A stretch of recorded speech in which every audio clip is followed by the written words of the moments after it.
Matteo Marrucci, oggi avete vinto col Mare di Roma, avete reso facile una partita che in realtà facile non era. No, perché Mare di Roma sicuramente è una delle migliori squadre del nostro girone. Noi venivamo dalla sconfitta con Colosseum e volevamo venire qua per fare 2 vittorie.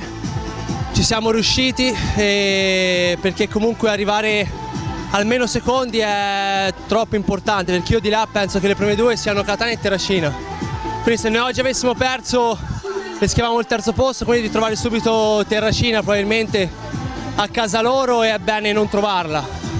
Poi naturalmente se non va avanti la troverà, però bene così, dai.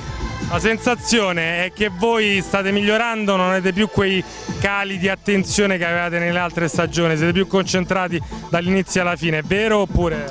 No, questo sicuramente dipende tanto dall'esperienza, perché comunque la terza stagione abbiamo già delle sconfitte pesanti alle spalle che bruciano, e sappiamo che se vogliamo arrivare alle finali e riuscire a lottare per il campionato dobbiamo tenere questo atteggiamento, cosa che fino all'anno scorso l'abbiamo capito tardi, quando si perse con Catania 5-2 nei quarti, però già lì si vede un miglioramento e quest'anno siamo sulla buona strada. Poi è uno sport talmente imprevedibile quanto bello, quindi uno può perdere con chiunque.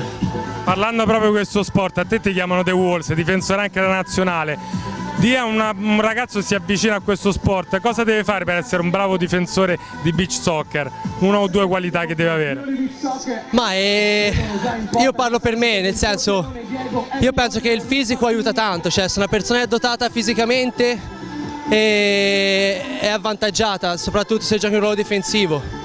E poi magari stare molto attenti ai falli, perché a differenza del calcio qui un fallo ti fa prendere gol, quindi bisogna avere un tempismo, magari bisogna stare molto più concentrati, concentrazione, fisicità e tecnica.